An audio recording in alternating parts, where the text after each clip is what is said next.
I've been wanting to share this story with you guys for a while now, but I just haven't, and I thought that now was the time, so here it goes.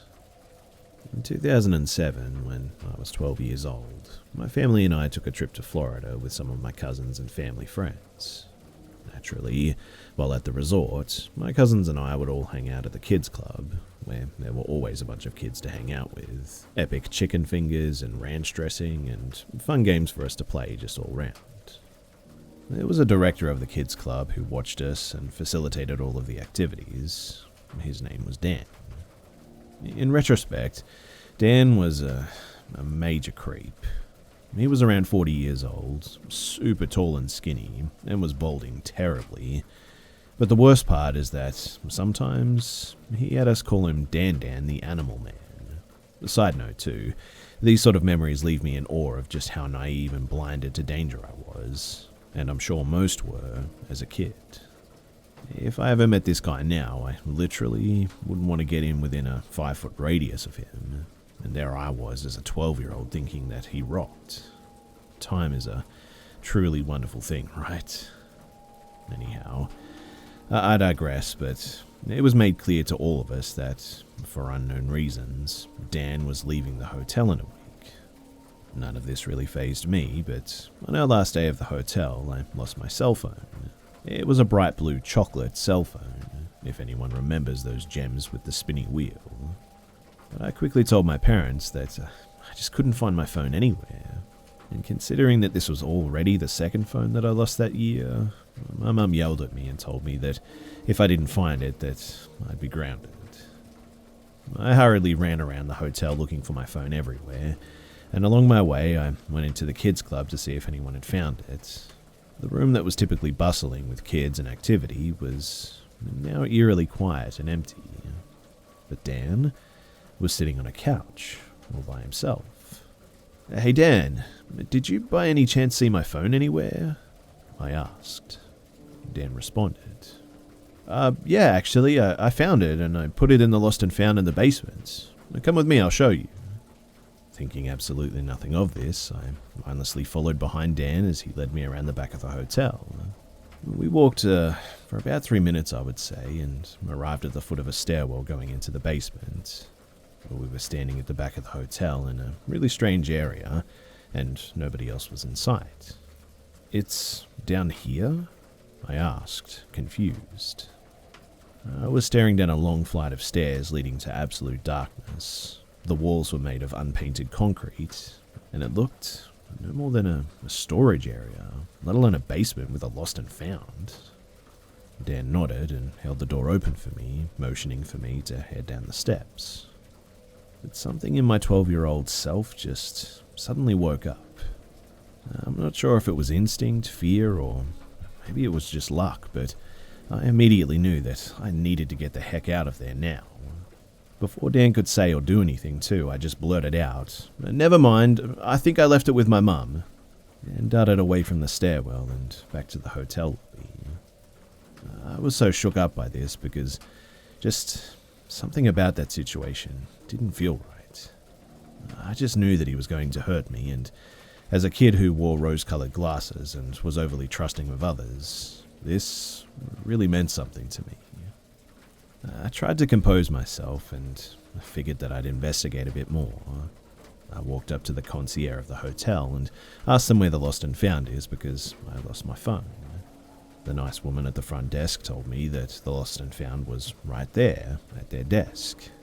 She then asked what kind of phone I lost, and after I told her that it was a blue chocolate flip phone, she smiled and pulled it out of the box under her desk. "Yeah, someone turned it in earlier," she said, and handed me my phone. "Wait, you're telling me the lost and found isn't in the basement?" I stammered. "No, sweetie. The hotel is under construction and the basement is just being rebuilt. There's no electricity down there or anything yet." This absolutely scared me half to death. I just couldn't shake the feeling that this man, he was dangerous.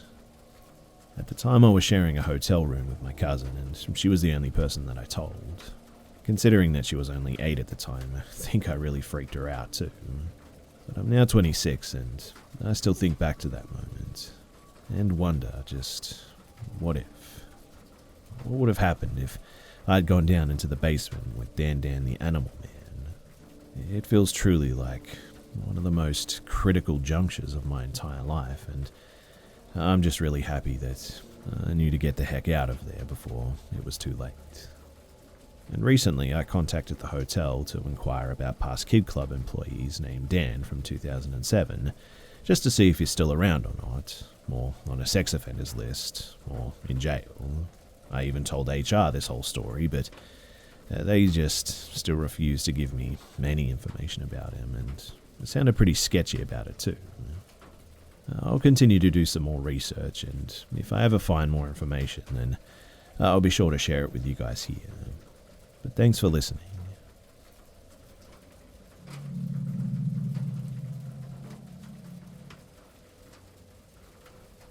When I say my grandfather was truly a badass, I really mean it. He was born in Alberta during the early 30s and raised his 3 brothers on a reservation from the time that he was like 9, when his parents left for BC with their only daughter, promising to return, and none of the boys ever saw them again. To make ends meet, he learned carpentry and worked as a labourer, and bare-knuckle boxed against older men for extra cash from time to time. He learned how to track and hunt, and always came home with something to eat when the work was scarce. When he was 14, he put the second oldest brother in charge of the household, left the res in search of his parents and a better life, and just never went back. And that was the last time that he saw any of his family members ever again. He spent several months riding the rails, though, befriending some transients while using his fighting skills to defend himself against others. He eventually made his way to Vancouver, the last known whereabouts of his parents and sister, and started working in a pulp mill. At 17, he met my grandmother, and the two eventually married, leading to him giving up his search for his family. They bought some land, and he spent his free time building several houses, which still stand today. And one of those houses sat on the land that he bought with my grandmother, which included acres of wooded area. On this land, my grandparents kept horses and dogs and small farm animals for eggs and meat and whatnot. When my aunt was born in the early 50s, and then my mother came along right before the end of the decade. As far as I've heard too, nothing bad or strange really ever happened until my mum found an old Ouija board and played with it by herself, but I don't know if it has any relation to this story or whatnot, but it's always mentioned. But my mother was around 8 when she was riding a horse through the wooded part of their acreage, when the horse just stopped, dead in its tracks.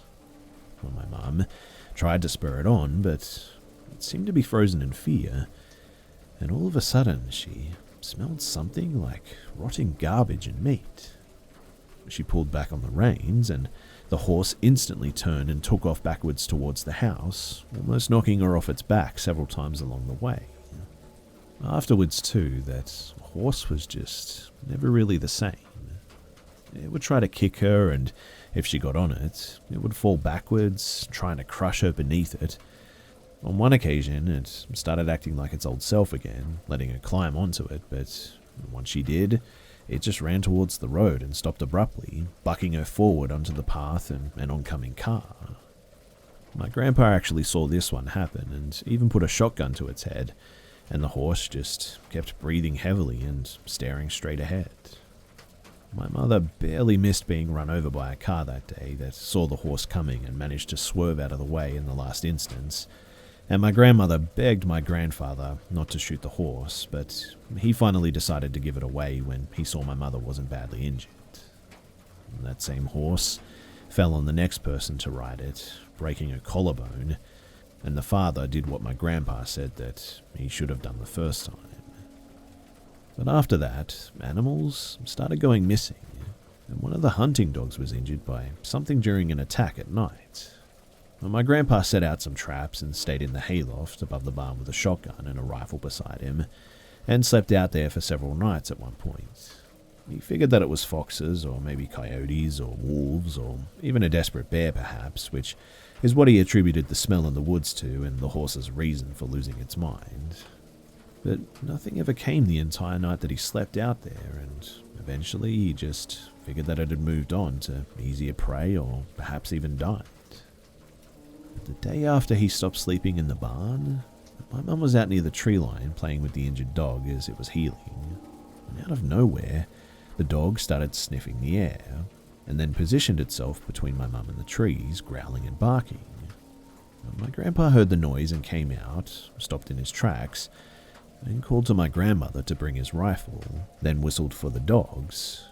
My grandma came out, handed him his gun, then asked what was going on. As the dogs all started to react like the first one, my grandfather pointed to one of the treetops, which looked longer and thicker than those around it, but it was very slightly moving. It was at least 6 feet tall, but he told me later on when he would retell the story that it was probably a good bit taller than that too.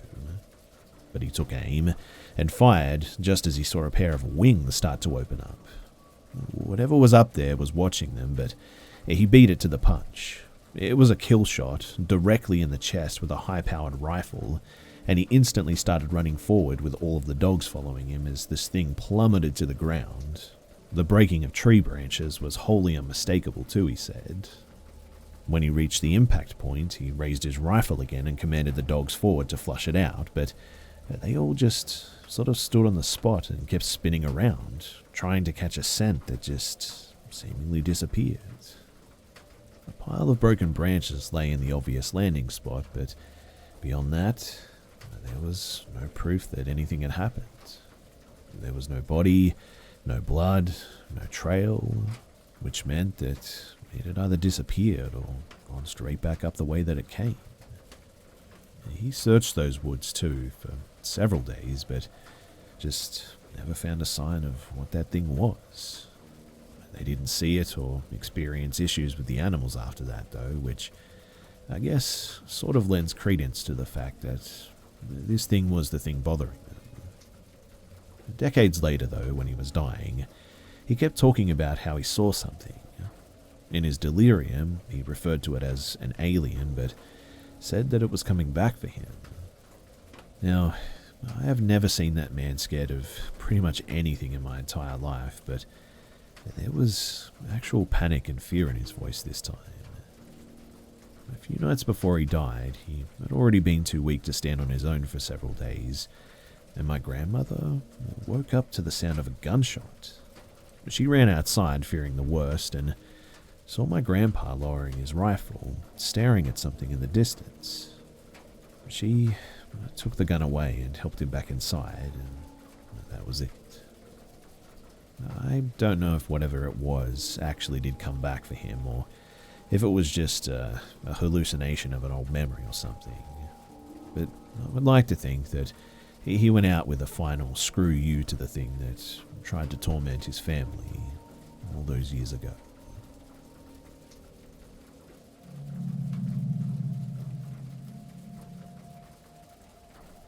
So this happened a few years ago when I was about 13. I'm 5'7" and about 125 pounds, so I'm pretty small, but I usually have pepper spray and a pocket knife on me. I'm embarrassed to say, though, that in the excitement of my exploration with my best friends, that I forgot my pepper spray and knife this day. I love to explore, though, and even travel, or especially in places that I'm not allowed to. So when I moved in, of course, one of the first places that I explored were the train tracks. I had my best friend come over one day to explore the neighborhood with me, and we decided that the train tracks was a perfect place to start. We were walking for an hour or two, but it was still light outside, and we had just passed a small neighborhood street, so we felt pretty safe. But when I turned around to throw a stick, I saw 5 hooded figures suddenly following us from about 200 feet. I tried to pretend that I didn't see them, and I told my best friend calmly what I'd seen. We decided to look at them straight on and to see what they would do. But once we looked at them, they stopped. And so did my friend and I. We stared at each other for a few seconds. Finally, they made their move, and 3 of them went left and 2 of them went right. But we heard the sound of loud and fast footsteps, so we finally snapped out of our trance and we ran as quickly as we could. We were both in cross-country teams, thankfully, and we were being held together by adrenaline, so we could run faster than we ever had before. And luckily, too, because I'd actually explored some of these tracks alone a few days ago, I knew that if we ran about a half a mile more, that we would be on a bridge above another small neighborhood. We somehow made it too, no clue if we were still being followed or not, but out of fear we jumped 10 feet down and just kept running deep into the neighborhood until we finally saw other people. And then we slowly walked home, shaking and exhausted. Looking back on it all now, I really do regret not telling my parents about this. But I was scared that they wouldn't let me go out and explore alone anymore. I didn't go on those tracks again, and I never will, but still. I probably should have told someone, because who knows? Maybe somebody else will end up down there, and maybe they won't be so quick.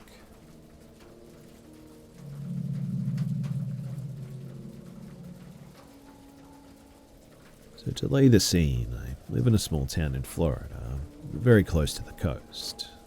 It's a bit of a commuter town, and it's usually pretty quiet at night. But since the state shut down, people have been so eager to get home and just go to bed so they can get to work in the morning. But I work in service and still work just as much as I did, if not more, before this all happened. I see a lot more people out at night, having parties or driving around at weird hours or just walking the town and whatnot. And one night, my dad picked me up from my closing shift. But we decided to take the back road because it's quicker. It's still fairly inhabited with houses and a church and a high school on the way, but it is poorly lit. And to be honest, it was actually a pretty uneventful ride.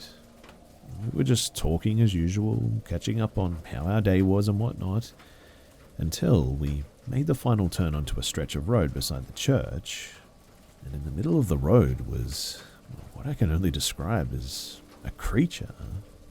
Physically, it was huge and covered in thick dark fur. For reference on the size, my dad drives a 2005 Dodge Ram, and the headlights just reached its shoulders. But it had 6 really skinny legs, and it was sort of hunched over and dragging one of them behind it. And they curved sort of outward, which made me wonder if they were supposed to, or if they were severely bowed or something.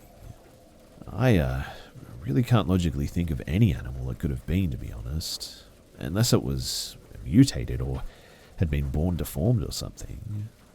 But the sounds it made were just unlike anything that I've ever heard. When our headlights hit it, it sort of sunk to the ground, screamed, and then just ran off into the woods. But the screams were high-pitched and really wet, like it was gargling.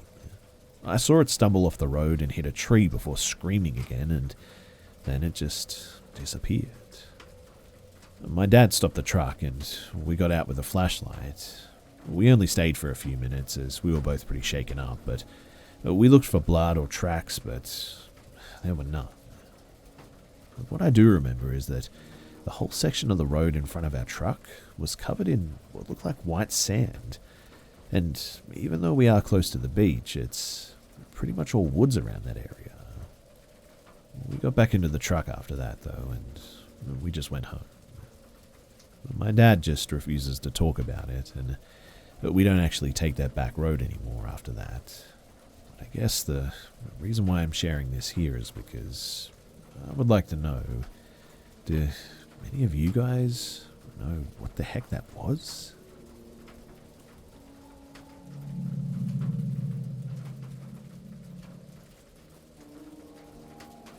So one night, my wife, my son and I, we went to stay over at my wife's parents' house. It had gotten dark and my son, about 2 at the time, had actually gotten sleepy, so I decided to put him to bed. Now, let me try to explain the room to you as well, because it's pretty relevant for later. So the door opens on the right side of the room. Immediately to your left is the light switch, and the queen-size bed is just beside that. It's a pretty small room, just big enough for the bed in fact, and enough room to walk around that bed. The wall in front of the bed has a window, and to the left of the bed is a closet with those weird sort of accordion doors. So I'm laying in bed with the lights out with my son, who is laying his head on my arm. He finally falls asleep, and I'm just sort of lying there for a few minutes to make sure that he's completely out, when out of nowhere I just get this horrible feeling. Goosebumps, hair standing up on the back of my neck and arms. It was just such an evil feeling. Have you ever got goosebumps up your scalp where it feels like your scalp is sort of shrinking? Well, I did that night. It was so bad, in fact, that it literally felt like someone had a hand on my head squeezing it. I was genuinely scared, and not so much for me, but for my son. And somehow I just knew deep down that if I turned away from my son, that something bad was about to happen to him.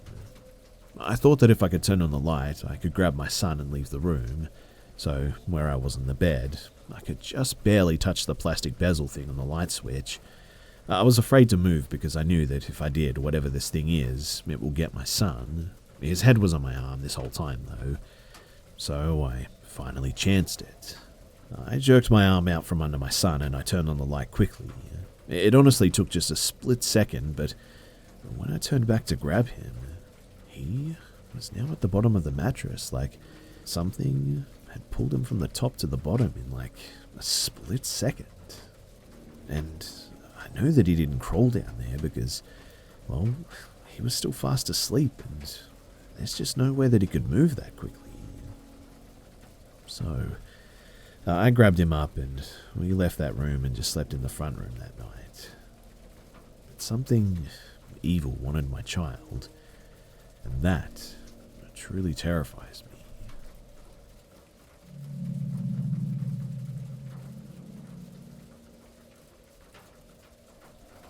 So, my mum is a paramedic, been in the NHS for like 30 plus years, a well-known member of staff. And, like her reputation, she's known for her fair share of ghost stories about the old morgue in northwest England, not being specific for privacy reasons, which has now been torn down with the rest of the hospital and has a housing estate on it. Her most freaky one, though, has to be when they dropped off an expired patient at the morgue. So this happened back in the 90s when the hospital was still used for the most part. They had been in the morgue, handing over an expired patient like I mentioned. And this next bit of info is pretty important to the story, but the ambulance bay was a concrete garage for the most part, with one tiny dim light inside, and was directly opposite the morgue or mortuary. The ambulance needed a key to lock all the doors too. So Mum and her colleague walked out of the morgue, chatting away like they normally did, when her colleague stopped dead and stared into the ambulance bay. Because there in the far corner, behind the dim light, was a dark figure just sort of standing there. Another important bit of info too is that this was at night time. They brushed it off though, just as an object at the back of the bay after it didn't move for some time, and the light made it difficult to see too, so, like I said, they just sort of shrugged it off. They made their way to the ambulance, thinking nothing of it, and got in, using the key to unlock it. My mum put the key in the ignition, but didn't turn the engine on, as they had to fill out the rest of the paperwork still. And while they were filling out paperwork, the ambulance doors just suddenly locked, all of them, from the outside. They froze, sort of looked at each other, then looked up in front of them, and as they looked up, both of their eyes locked onto the door of the morgue, which they had watched swing open, and then another figure walked silently out of it and began to walk straight for the ambulance. In my mum's own words, they apparently bricked it, starting to freak out as this thing got closer. They couldn't get out of the ambulance due to it being locked from the outside. Their only choice was to drive off, and as they did, the figure just vanished into thin air, and the morgue door was still wide open. Now, I know some of you might be saying that couldn't they just go back to their station? Well, that hospital was their ambulance station. They refused to go back too until it was bright outside. My mum recalls them coming back in the morning, and her colleagues describing her being sheet white. They were the same after my mum told them the story too. They all refused to park there after that, and even avoided going to the morgue at all if possible. But whoever lives on that site now, I really feel sorry for them. She has a lot of ghost stories from that place, and heck, some of them are even quite amusing. They're genuinely mixed up with some of my mum's dark sarcasm. I'll definitely share some of them too if you guys are down for that.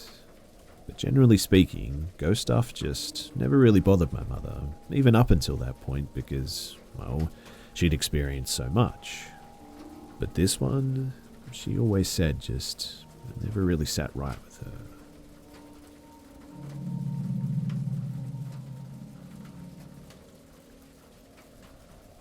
So I worked for a very major retailer that you've probably all heard of. This was from about a year and a half ago, I'd say. So back when I worked in the electronics and photo departments. Now, one afternoon I answered the phone and I spoke to a customer. He wasn't very direct about what exactly he was looking for. At first he said that he was looking for a gift for a family member that he hated. He said that he wanted it to be something that they would accept because of the obligation, but would absolutely hate.